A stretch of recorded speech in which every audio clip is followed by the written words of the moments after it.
નમસ્તે વાલા ભક્તજનો, આજે તપઋતુનો ત્રીજો રવિવાર. તપઋતુના આજના ત્રીજા રવિવારે માતા ધર્મસભા આપણને જીવંત જળના ઝરણા પ્રભુ ઈસુ પાસે આવીને આ ઝરણું કોઈ પણ ભેદભાવ વિના માનવ માત્રના અંતર સુધી પહોંચે એ માટે આપણો ફાળો આપવાનું આહ્વાન કરે છે. આજના પ્રથમ શાસ્ત્ર પાઠમાં માનવીની ઉપકાર ભૂલી જવાની જન્મજાત નબળાઈ જોવા મળે છે. જે ઈશ્વરે આ પ્રજાને ગુલામીમાંથી છોડાવીને અત્યાર સુધી બધું જ પૂરું પાડ્યું હતું, તેના બધા ઉપકાર ભૂલીને ઈશ્વરનું સાધન બનીને દોડનાર મોસે અને ઈશ્વર વિરુદ્ધ બબડાટ શરૂ કરી દે છે. અહીં માત્ર ઉપકાર ભૂલી જવાની નબળાઈ જ નહીં, પણ થોડીક જ તકલીફ પડે ને ઈશ્વર પર શ્રદ્ધા ગુમાવવાની નબળાઈ પણ નજરે પડે છે. છતાં પ્રભુ માનવીને છોડી દેતો નથી. આપણી શ્રદ્ધા નબળી હોય તો પણ ઈશ્વર આપણી જરૂરિયાતો પૂરી પાડે જ છે.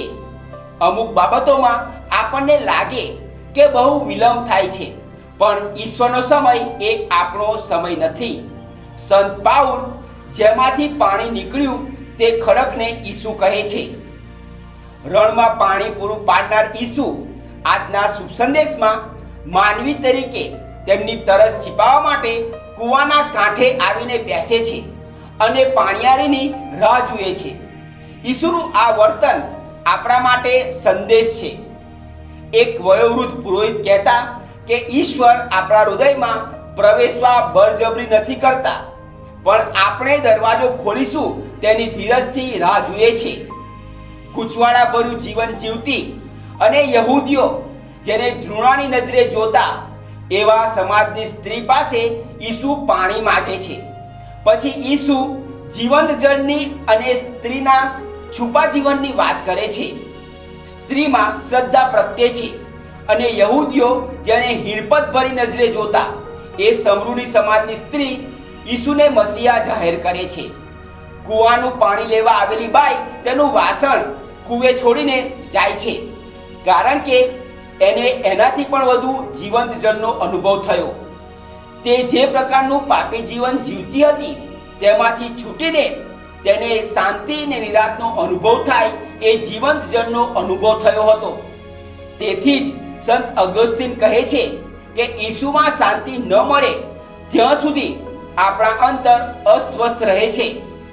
એક રિટ્રીટના અંતે એક ભાઈ કહેતા કે મને મારા બધા પ્રશ્નોના જવાબ નથી મળ્યા, પણ એટલું તો સમજાયું છે કે ઈસુ મારી સાથે જ ચાલે છે. આવો અનુભવ ફક્ત ઈશ્વરની કૃપાથી જ મળે. ઈશ્વરના બધા રહસ્યો આપણે પામી ન શકીએ, પણ એમની દયા ને કૃપાનો અનુભવ જરૂરથી થઈ શકે. તપઋતુ આ તરસ छिपाવવાની ઋતુ છે. દરેકની તરસ જુદી જુદી હોય, પણ એનું સમાધાન એક જ છે, ઈશ્વરની કૃપા. આપણે કેવા છીએ એ ઈશ્વર જોતો નથી, પણ આપણે બદલાવા માંગીએ છીએ કે નહીં એ ઈશ્વર માટે મહત્વનું છે.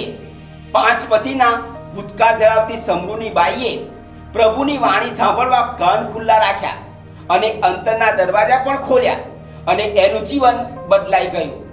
એને મસીહાનો ભેટો થયો અને તેણે એ ભેટ અન્યોની સાથે વહેંચવાનું કામ દોડીને કર્યું. જેમ સારા મેસેજ આપણે વોટ્સએપ પર અન્યોના લાભાર્થે ફટાફટ શેર કરીએ છીએ, તેમજ આપણે પ્રેમ, શાંતિ અને ક્ષમા પ્રસરાવતી ઈસુની વાણી અન્યોમાં વહેંચીએ અને આપણા જીવન થકી આપણે ધરતીનું લૂણ અને દુનિયાના દીવા છીએ એવું જીવન જીવીએ તો જ આપણું શિષ્યપણું દીપી ઉઠે. આ તપઋતુમાં આપણે આ દિશામાં કાર્યશીલ થવાનો નિર્ધાર કરીને એ માટે જરૂરી તૈયારી કરીએ.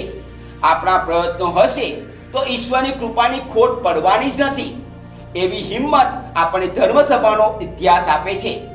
આપ સર્વ ઉપર ઈશ્વરની ખાસ આશીષ ઉતરો.